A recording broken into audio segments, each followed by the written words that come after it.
that my armor can't prevent. It's a balancing act. The DPS need to finish off the monsters before the healer runs out of mana and everybody dies.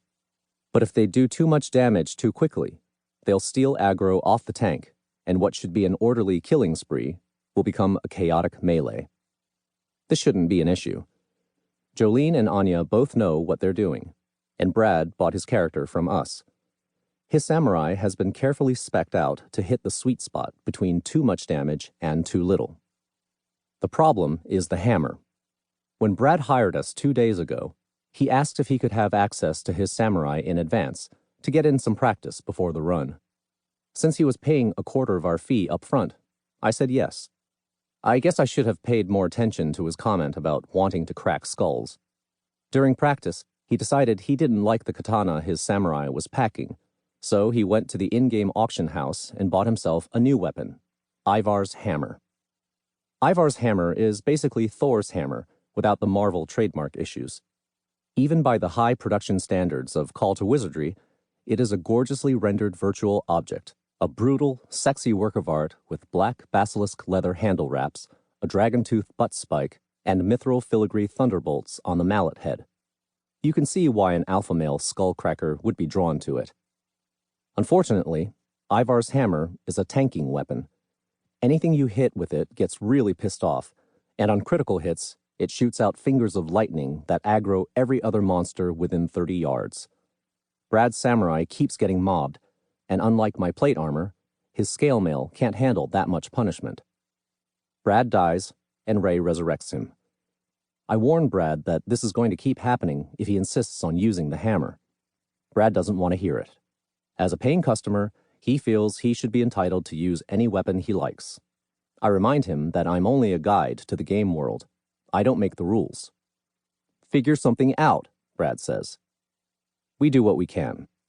I switch from Blockhead the Warrior to Surveillance, a paladin who can call down holy fire and throw his shield like Captain America, and who is generally better at emergency crowd control. Jolene's ranger summons a special companion animal, a fire-breathing tortoise that can serve as a secondary tank.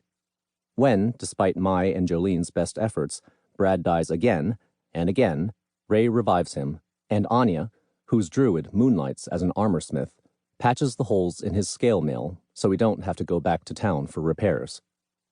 Our contract with Brad guarantees him 2 full dungeon runs. Even the most difficult dungeons rarely take more than 3 or 4 hours to complete, and the Caverns of Malice, where we are now, ought to be a cakewalk. But the constant cycle of death and resurrection slows our progress to a crawl. An hour in, we've barely cleared the first boss. Brad is as frustrated as we are, and not professionally constrained from showing it. As he gets more impatient, he starts charging into battle before the rest of us are ready, with predictable results. Jolene tries to calm Brad down, at which point we discover he doesn't particularly like black chicks either. Jolene shuts up, and Anya takes over. Her attempt to soothe Brad is more successful, but the dying continues. I crank up the jib setting on my user interface, causing Brad's demises to be rendered in as gory a fashion as possible, blood and viscera exploding from his wounds. This has no practical effect on gameplay, but it makes me feel better. After another 40 minutes, we reach the second boss, the green dragon, Anastasia. We stop outside her lair so I can explain the fight to Brad. There are 3 phases, I tell him. In Phase 1, Anastasia will bite and claw. In Phase 2, she'll vomit a river of acid. In Phase 3, she'll beat her wings and conjure a storm of tornadoes. Then back to Phase 1 and repeat, until either she or all of us are dead. The rules of survival are straightforward. Don't steal aggro off the tank. Don't stand in the acid. Avoid the tornadoes. We also need to be mindful of Anastasia's eggs, which are stacked along the walls of her cavern. The eggs are sensitive to jostling, and if bumped, or struck by lightning, they'll hatch. Anastasia's brood spit acid like their mom. They also poop little patches of crazy glue that make it much harder to dodge tornadoes. Hatch more than a handful of eggs, and the fight quickly becomes unwinnable.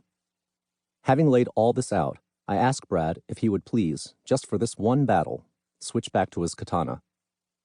No, Brad says.